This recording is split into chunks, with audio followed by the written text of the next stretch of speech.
하나님께서 오늘 여러분과 저에게 주시는 말씀은 고린도전서 11장 23절부터 26절에 있는 말씀입니다.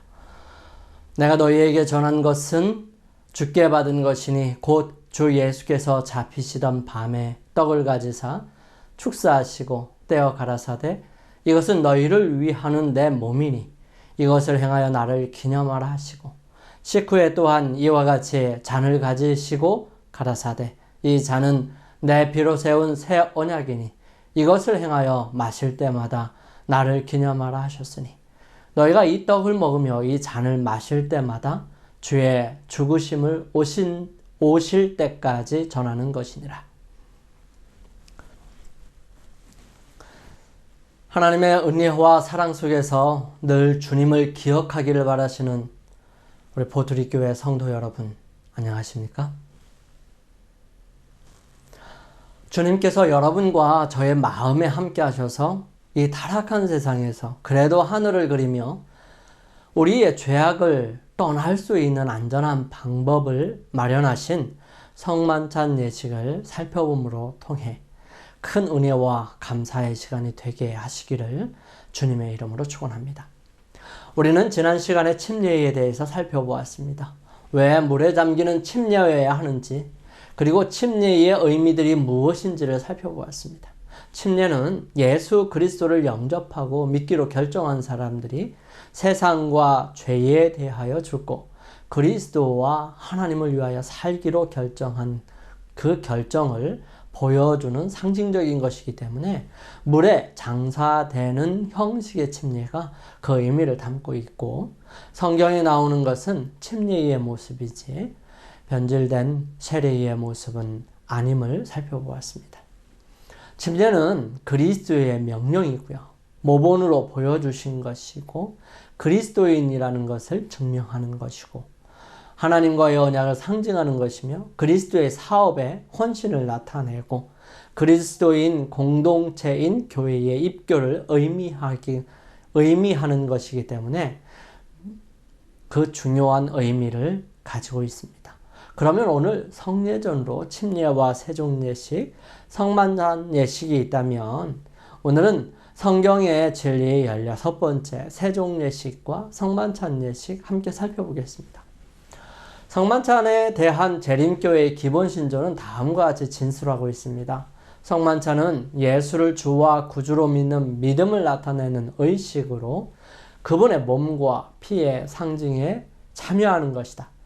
그리스도께서는 당신의 백성을 만나시고 능력을 주시기 위하여 이러한 성만찬에 참여하신다. 이 예식에 참여함으로 우리는 주의 죽으심을 그분께서 다시 오실 때까지 기쁨으로 선포하는 것이다.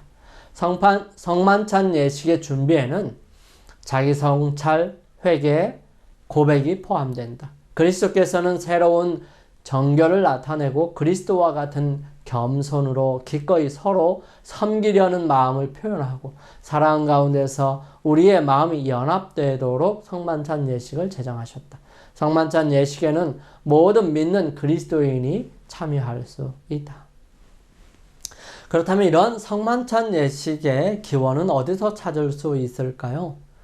23절에 이렇게 기록하고 있습니다. 내가 너희에게 전한 것은 주께 받은 것이니 곧 주 예수께서 잡히시던 밤에 떡을 가지사. 바울은 그 기원을 주님께서 잡히시던 밤이라고 설명합니다. 이날은 6월절이었죠. 6월절은 예수 그리스도의 십자가를 상징하는 아주 중요한 절기입니다. 유대인들의 첫 번째 있는 절기이기도 하죠. 이 절기의 시작은 출애굽부터 시작합니다. 이스라엘 백성들이 애굽의 종살이를 마치고 그들의 요구에 의해 대대적으로 애굽을 나오는 출애굽이 있었는데요. 이 애굽 사람들이 이스라엘 사람들을 쫓아내었던 이유는 하나님께서 이스라엘 백성들을 위해 애굽의 재앙을 내리셨기 때문이기도 했습니다. 이스라엘 백성들이 애굽에 내려간 것은 하나님께서 요셉을 통해서 애굽을 살릴 수 있는 기회를 주셨기 때문이고 감사함을 요셉과 그 형제들에게 전하는 것으로 시작되었습니다. 이때 애굽에 내려간 사람은 약 70명 정도 되었는데요. 이들은 애굽의 가장 좋은 땅, 이 고센 땅에 자리를 잡게 됩니다. 요셉이 죽고 이스라엘 백성들은 약 남자만 60만 정도 되었으니까 그 수는 어마어마하였던 것입니다. 애굽이 이 사람들을 먹여 살리는 것이 버겁게 되었고요. 무엇보다도 전쟁이 일어날 때 그들에게 잘 하지 못한 애굽을 돌아서게 된다면 애굽은 꼼짝없이 망하게 되었기 때문에 두려움과 걱정으로 이스라엘 백성들에게 내려진 은혜와 보훈을 거둬들이고 그들을 노예로 만들어 버렸던 것입니다. 이런 이스라엘 백성들은 아브라함과 하신 언약을 이행하시기 위해 특별한 한 사람 모세를 통해서 그들을 인도하여 내시는데 하나님께서 특별하게 섭리하십니다. 모세를 통해 전한 모든 말들을 무시한 바로에게 하나님께서는 10가지의 재앙을 내리십니다. 처음 3개는 이스라엘 백성들이 사는 곳에서도 일어났지만 나머지 6개는 애굽에만 일어났습니다. 그리고 마지막 장자에 대한 재앙은 모든 사람들에게 해당된 것이었습니다. 이때에 모든 장자들이 죽을 것인데 이것은 모든 생명은 하나님께로부터 나왔음을 나타내는 그분의 능력을 증거하는 것이었습니다. 그러므로 모든 사람들은 한 가지 일을 해야만 했습니다. 이날에 장자들의 생명을 더 이상 연장시키지 않으시겠다고 말씀하셨던 것이죠.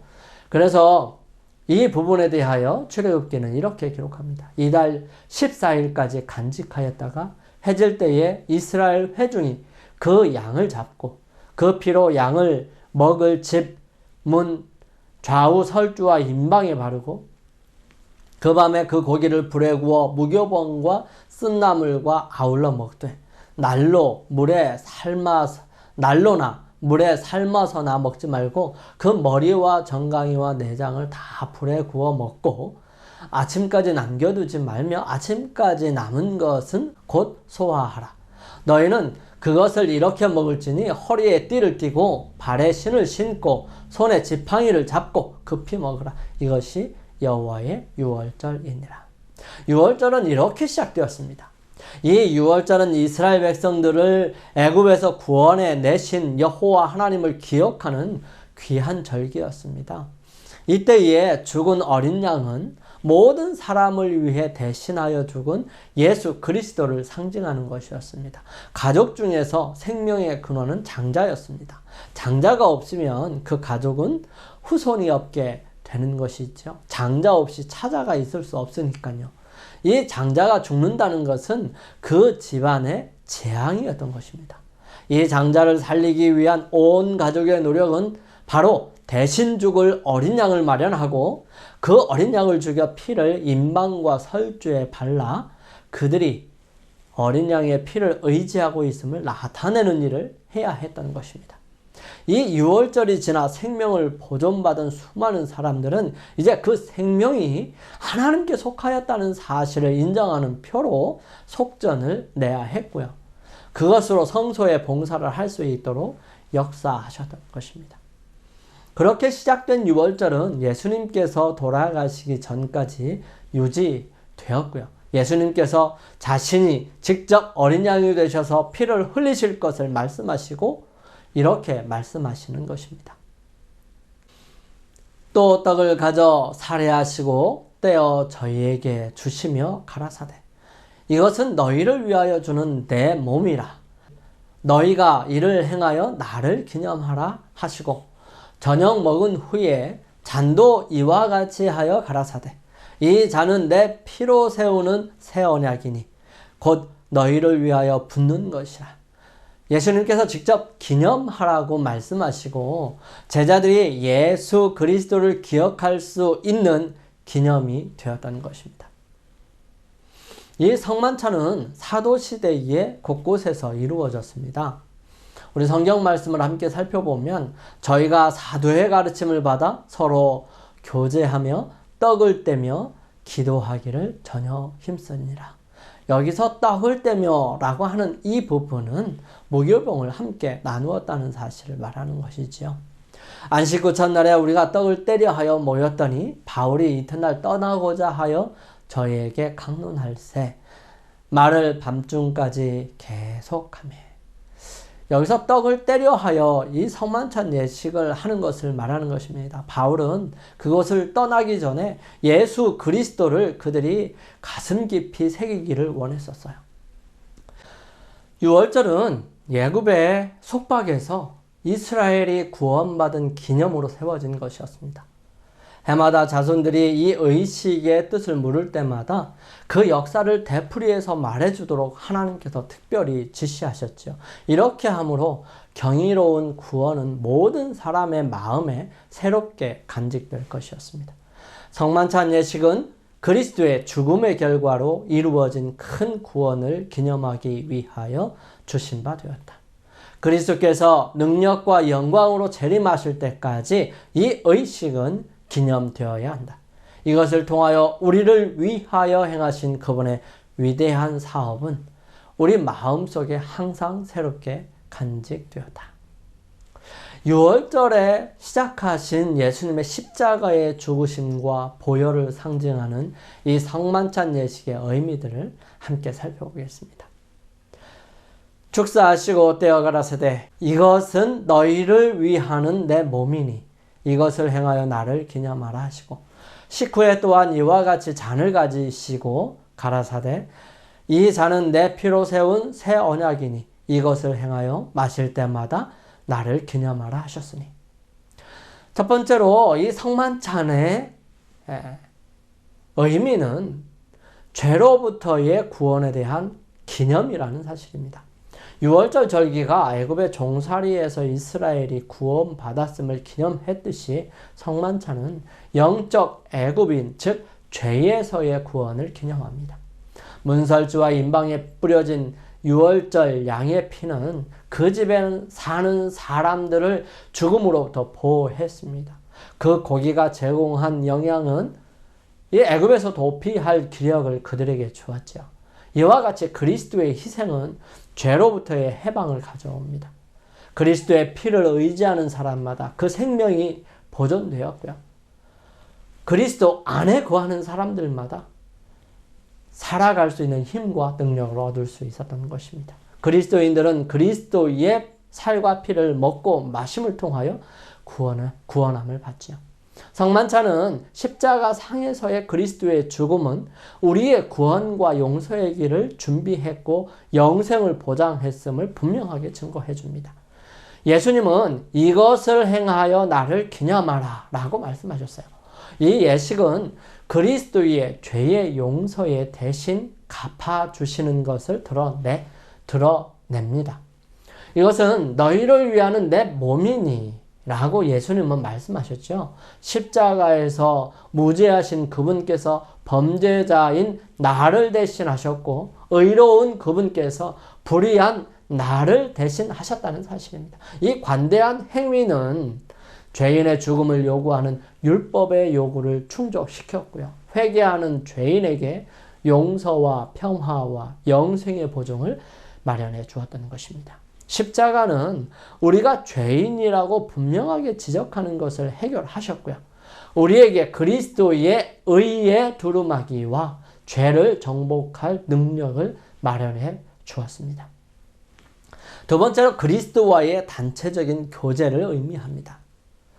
우리가 투쟁과 불화로 가득 찬 세상에서 이러한 예식에 단체적으로 참여하는 것은 교회의 연합과 평안을 가져다 주고 있고요.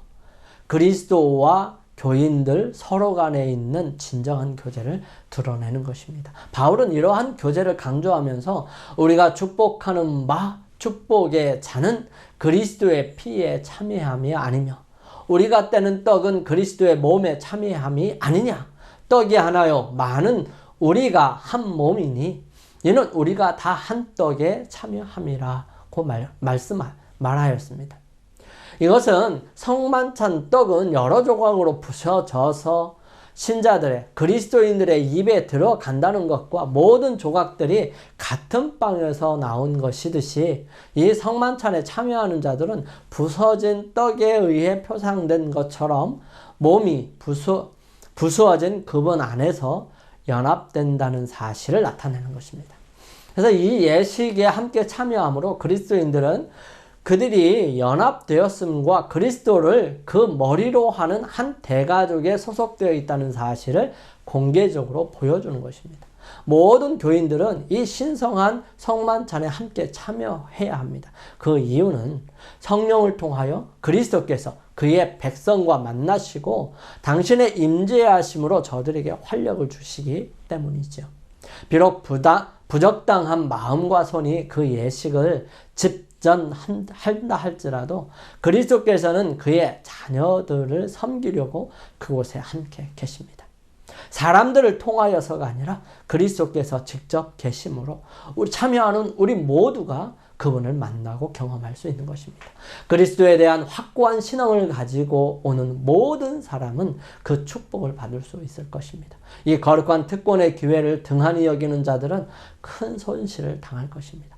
우리는 주의 상에서 항상 강력하고 심오한 공동체 의식을 경험하게 되는 것이죠. 성만찬의 잔을 나누어 주시면서 예수님은 당신의 제자들에게 새 언약을 위탁하셨죠. 그분은 너희가 다 이것을 마시라. 이것은 죄 사함을 얻게 하려고 많은 사람을 위하여 흘리는 나의 피, 곧 언약의 피니라고 말씀하셨어요. 옛 언약이 동물 희생 제물의 피로 비준되었듯이 새 언약은 그리스도의 피로 비준되었다는 것입니다.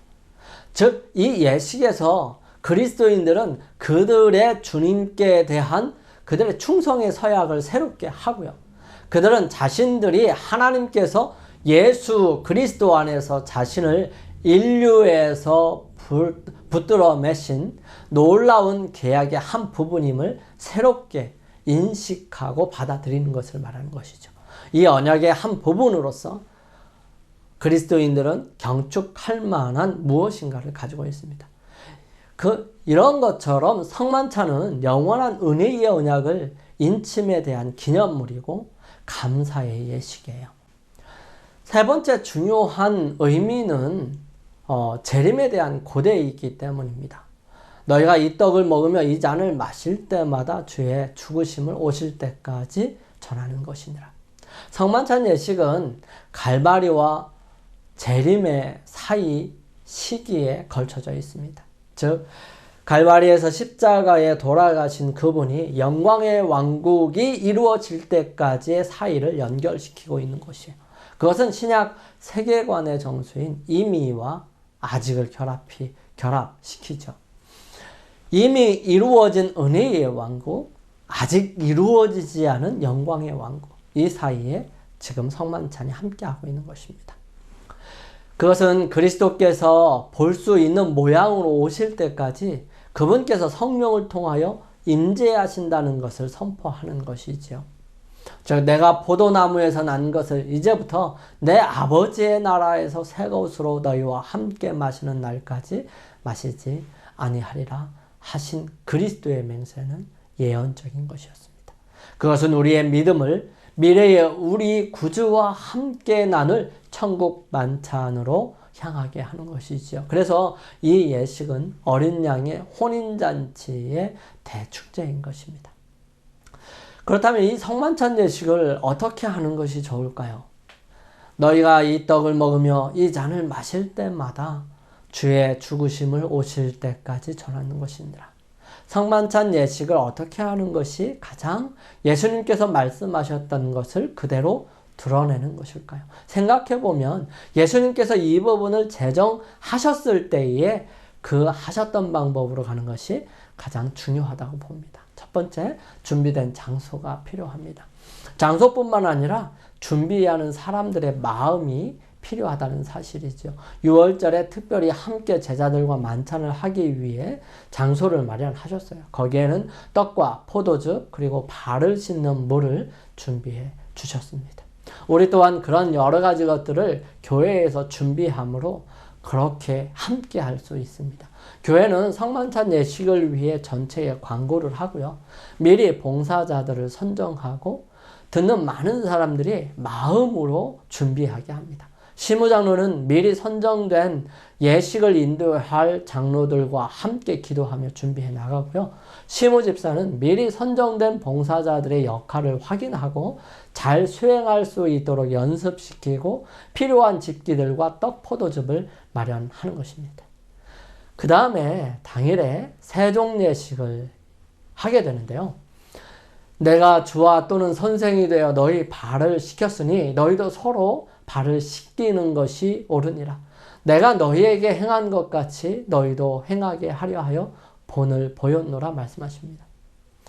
이 세종예식은 성만찬 예식이 있는 날 아침이든지 아니면 바로 전날 저녁에 운영할 수 있고요. 성만찬 예식 바로 전에 운영할 수도 있습니다. 2명씩 짝을 지어서 예식에 참여하는데 상대방의 발이 예수님의 발이라고 생각하고 함께하는 것입니다. 세종예식이 번거롭고 시간이 걸린다 할지라도 이것을 건너뛰거나 약식으로 하는 것보다는 직접 경험하는 것이 바람직할 것입니다. 그렇다면 이 세종예식이 가지고 있는 의미는 어떤 것일까요? 그리스도의 자아 겸비에 대한 기념입니다. 세종예식은 예수님의 성육신하신 그분으로서의 겸비를 기념합니다. 그분은 하늘의 영광 가운데서 사셨지만 자기를 비워서 종의 형체를 가지셨습니다. 하나님의 아들께서 그처럼 무화적으로 그토록 사랑으로 베풀어 주셨건만 당신께서 구원하러 오신 자들의 대다수에 의해 배척을 받으신 것은 굴욕적인 일이었습니다.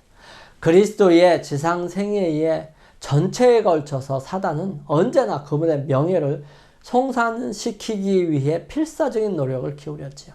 범죄자로서 십자가에 못 박히는 것이 무죄하신 그분께 얼마나 큰 치욕이었을까요? 예수님께서는 무화적인 봉사의 생애를 사셨어요. 그분은 자기 자신을 위하여 살지 않으셨습니다. 그분은 섬김을 받으려 함이 아니라 오히려 섬기려 오셨다는 사실입니다. 발을 씻기는 행위를 통해서 그분은 백성들을 구하기 위해서라면 아무리 천한 일도 개의치 않고 행하실 용의가 있음을 보여주셨습니다. 그렇게 하심으로써 그분은 당신을 따르는 자들의 마음에 당신의 봉사의 생애와 온유함을 인상 깊게 새겨주셨습니다. 이 준비의식을 한 성예식으로 만듦으로써 그리스도는 다른 이들을 섬기도록 감동을 줄 부드러움과 사랑의 상태로 그리스도인들을 이끌고자 의도하셨다는 것입니다. 그래서 이 예식은 그 예식의 의미를 깊이 명상하는 사람들에게 다른 이들을 겸비하고 사려 깊게 취급하기를 요구하고 있지요. 발을 씻김으로써 그리스도의 모본을 따름으로 우리는 그분의 정신을 따르기로 결심하는 것입니다. 그래서 사랑으로 서로 종노릇하라 라고 말씀하시는 말씀을 이루어 가는 것입니다. 이 예식에 참여하는 것이 자신을 낮추는 일이지만 결코 사람의 품위를 떨어뜨리지 않습니다. 그리스도 앞에 허리를 숙이고 십자가에 못 박히신 바로 그 발을 씻겨드리는 것을 특권으로 여기지 않을 사람이 어디 있을까요? 예수님은 너희가 여기 내 형제 중에 지극히 작은 자 하나에게 한 것이 곧 내게 한 것이니라고 말씀하십니다. 우리는 형제의 발을 씻기면서 예수님의 발 씻기는 것을 바라보는 것입니다. 두 번째, 더 높은 정결함의 표상이기 때문입니다. 이 발 씻음은 그들의 발을 깨끗하게 한 것 이상을 성취했습니다. 그것은 더 높은 정결, 곧 마음을 정결케 함을 상징했죠. 베드로가 예수님께 전신을 다 씻겨달라고 요청했을 때에 그분은 이미 목욕한 자는 발밖에 씻을 필요가 없느니라고 말씀하셨습니다. 목욕한 자는 깨끗합니다.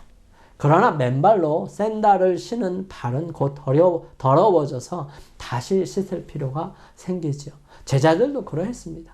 그들의 죄들은 침례로 씻었지만 그들의 유혹을 받아 마음의 교만, 질투 그리고 악을 품었었습니다. 그들은 그들의 주님과 밀접한 교제를 하거나 그분께서 그들과 맺으실 새 언약을 받아들일 태세가 갖추어져 있지 아니했습니다. 발 씻김을 통해서 그리스도께서는 그들이 성만찬에 참여할 준비가 갖추어지기를 갈망하셨죠.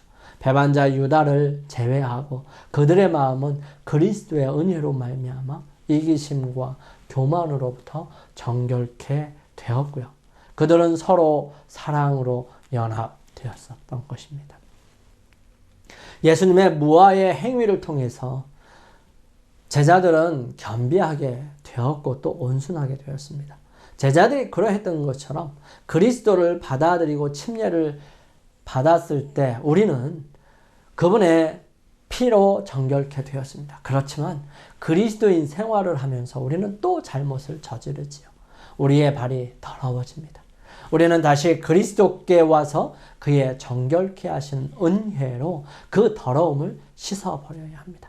그러나 우리는 다시 침례받을 필요는 없어요. 왜냐하면 이미 목욕한 자는 발밖에 씻을 필요가 없기 때문이죠. 하나의 예식으로서 발 씻음은 우리에게 우리가 규칙적으로 정결함을 받을 필요가 있음과 우리가 전적으로 그리스도의 피에 의존하고 있음을 상기시켜 줍니다. 발 씻음 그 자체는 죄로부터 정결케 하지 못합니다.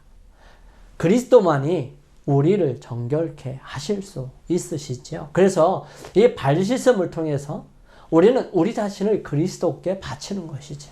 이 바친 마음 속에 예수님께서 들어오셔서 우리로 정결케 하시는 것입니다. 그 피를 의지하는 우리 모두가 그 보혈로 우리가 함께 정결케 되는 것이죠. 세 번째는 용서의 친교입니다. 참석자들 사이에 생기는 용서의 태도, 이것을 상징하고 있기 때문에 정결케 함이 효력을 나타내는 것입니다. 우리가 용서해 줄 때에만 우리가 하나님의 용서를 경험할 수 있어요. 너희가 사람의 과실을 용서하면 너희 천부께서도 너희 과실을 용서하시려니와 너희가 사람의 과실을 용서하지 아니하면 너희 아버지께서도 너희 과실을 용서하지 아니하시리라. 예수님께서 이렇게 말씀하셨어요. 예수님은 너희도 서로 발 씻기는 것이 옳으니라 말씀하셨던 것처럼 우리가 서로 용서하고 서로 용서를 받아 주어야 합니다. 우리는 기꺼이 다른 사람의 발을 씻기고 다른 사람에 의해 기꺼이 발 씻김을 받을 필요가 있어요. 후자의 경우 우리는 우리가 영적 도움을 필요로 하고 있음을 인정하는 것입니다. 그 예식이 끝났을 때 우리의 믿음은 우리의 죄가 씻김을 당했으므로 우리가 정결하다는 것을 보증해 주는 것이죠. 누구에 의해서인가요? 바로 그리스도에 의해서요. 그러나 그리스도의 봉사의 상징을 우리에게 시행해 주는 사람은 동료 신자들입니다. 그러므로 이 예식은 용서의 교제가 되는 것이죠. 그 귀한 예수 그리스도의 능력과 보증하심이 신자를 통해서 그리스도를 통해서 형제를 통해서 이루어져 가는 것입니다. 네 번째는 그리스도와 그리스도인 간의 교제를 말하는 것입니다. 베드로가 그의 발을 씻기는 것을 거절했을 때 예수님은 내가 너를 씻기지 아니하면 내가 나와 상관이 없다고 대답하셨어요. 씻김 없이 교제도 없습니다. 그리스도와의 계속적인 교제를 갈망하는 사람은 이 예식에 참여할 것입니다. 또한 죄에 대한 용서를 끊임없이 받아야 하는 것이죠. 예수님의 정신은 빌립보서 2장 5절부터 8절에 있는 말씀에 잘 나타나 있습니다. 너희 안에 이 마음을 품으라. 곧 그리스도 예수의 마음이니 그는 근본 하나님의 본체시나 하나님과 동등됨을 취할 것으로 여기지 아니하시고 오히려 자기를 비어 종의 형체를 가져 사람들과 같이 되었고 사람의 모양으로 나셨음에 자기를 낮추시고 죽기까지 복종하셨으니 곧 십자가에 죽으심이라. 이제 성만찬 예식을 거행하게 됩니다. 먼저는 떡을 함께 나누고 함께 묵상하면서 먹지요. 이 떡은 어떤 의미들을 가지고 있을까요? 이 떡과 포도나무의 열매에 어떤 의미를 가지고 있는지에 대해 함께 살펴보기를 원합니다. 예수님께서는 자신에 대하여 여러 가지 상징들을 사용하셨어요. 그분은 나는 양의 문이라 내가 곧 길이요 나는 참 포도나무요 그리고 내가 곧 생명의 떡이라고 말씀하셨습니다. 우리는 이 표현들 중에 어느 것도 문자적으로 취할 수 없습니다. 왜냐하면 그분은 진짜 모든 문이나 길이나 포도나무가 아니시기 때문에 그래요. 그 대신에 그것들보다 더 깊은 진리들을 예시하고 있습니다. 기적적으로 5,000명을 먹이셨을 때 예수님은 당신의 살과 피보다 깊은 의미를 드러내셨습니다. 참떡으로서 그분은 하늘에서 내린 떡은 모세가 준 것이 아니라 오직 내 아버지가 하늘에서 내린 참떡을 너희에게 주시나니. 하나님의 떡은 하늘에서 내려 세상에게 생명을 주는 것이라 저희가 가로되 주여 이 떡을 항상 우리에게 주소서. 예수께서 가라사대 내가 곧 생명의 떡이니 내게 오는 자는 결코 줄이지 아니할 터요. 나를 믿는 자는 영원히 목마르지 아니하리라고 말씀하셨습니다. 그분은 우리의 가장 깊은 필요와 갈망의 배고픔과 기갈을 해소시켜 주시고자 당신의 살과 피를 제공해 주시는 것입니다. 예수님께서 잡수신 유월절 떡은 무교병이었어요. 이 포도나무의 열매는 발효되지 않는 것이었습니다. 발효를 일으켜 빵을 부풀리는 누루, 이스트, 효모 같은 것은 죄의 상징으로 간주되었습니다.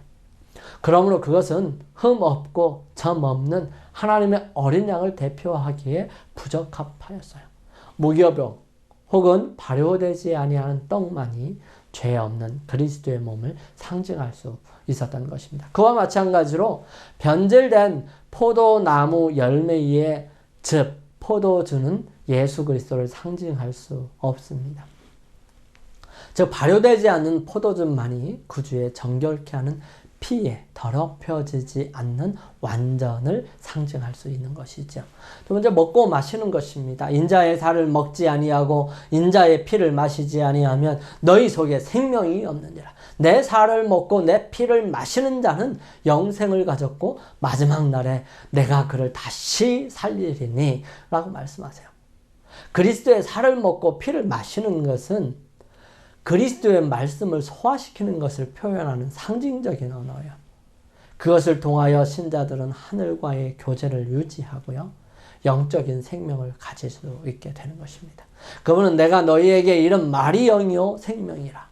사람이 떡으로만 살 것이 아니요 하나님의 입으로 나오는 모든 말씀으로 살 것이라고 말씀하십니다. 신자들은 생명의 말씀인 성경을 먹음으로 생명의 떡 그리스도를 먹고 사는 것이죠. 그 말씀에서 그리스도의 생명을 주는 능력이 나오는 것입니다. 이 성만찬 예식에서 우리는 또한 성령을 통하여 그의 말씀을 섭취함으로써 그리스도에 참여하게 되는 것이죠. 이러한 이유로 성만찬을 거행할 때마다 말씀의 강론을 해야 합니다.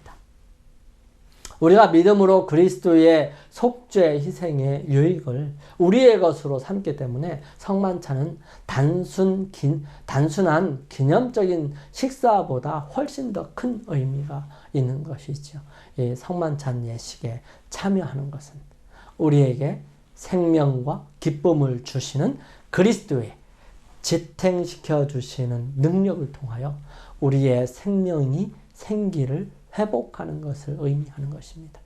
간단히 말해서 그 상징은 육체적 생명이 음식과 음료에 의존하듯이 영적 생명이 그리스도께 의존한다는 것을 보여주는 것이죠. 이 성만찬 예식 중에 우리는 그 잔을 축복합니다. 이것은 그리스도께서 잔을 위하여 살해하셨듯이 우리도 예수 그리스도의 피에 대하여 감사를 표현한다는 의미인 것이죠. 마지막으로 마무리는 어떻게 하면 좋을까요? 성만찬 예식에 올렸던 남은 것은 모두 모아서 땅에 묻습니다. 포도즙은 예식을 위해 준비는 했지만 올려지지 않은 병에 남은 것은 다음에 사용할 수 있지만 반드시 끓여서 보관해야 하고요. 남은 것을 다른 사람들이나 아니면 봉사에 참여한 사람들끼리 나누어 마시는 것은 삼가하기를 바랍니다. 우리의 마음이 거룩한 예식에 참여한 사람으로서 그것을 상징하는 것을 함부로 다루는 것은 그리 좋은 모습이 아니기 때문에 그렇습니다. 오늘 우리는 성만찬 예식을 함께 살펴보았습니다. 성만찬 예식의 구성은 세종 예식, 떡과 포도즙을 예수 그리스도의 십자가를 생각하며 나누는 것으로 되어 되어 있습니다. 이 예식의 핵심은 예수 그리스도의 사람들의 구원을 위한 대속하신 일들, 또 이 땅에 오심, 십자가에서 돌아가심, 부활하심, 그리고 승천하셔서 다시 오실 것임을 명상하는 것입니다. 그러므로 우리는 정규적으로 성만찬 예식을 세종 예식과 함께 운영해야 하고요. 예수님 오실 때까지 계속되어야 합니다. 함께 말씀을 생각하시면서 개인 기도 하시겠습니다. 우리 함께 기도드리겠습니다. 거룩하신 저희들의 아버지 하나님, 오늘은 주님을 기억하는 성만찬 예식에 대해서 살펴보았습니다. 주님 함께하여 주셨음에 감사를 드립니다. 주님 귀중한 떡과 포도즙, 다른 사람의 발을 씻는 일들을 통해서 정결과 주님과의 교제, 또 주님께서 이루신 대속, 또한 우리들에게 이루어 주실 완전한 구원, 이 모든 것들을 함께 생각하고 함께 기쁨으로 나누며 감사의 시간들을 갖기를 원하오니, 오 거룩하신 아버지 하나님, 저희들 주님을 잊어버리지 않고 주님과 함께 살아갈 수 있도록 인도하여 주옵소서. 그러므로 저희들의 모습이 다른 사람들에게 희망이 되고 기쁨이 되며 만나는 것이 즐거움이 되게 하여 주셔서 저희들을 통하여 예수 그리스도가 드러나는 아름다운 삶이 되게 인도하여 주시옵기를 저희들을 사랑하시는 우리 주님 예수 그리스도의 이름으로 이 모든 것들을 위하여 간절히 기도드립니다. 아멘.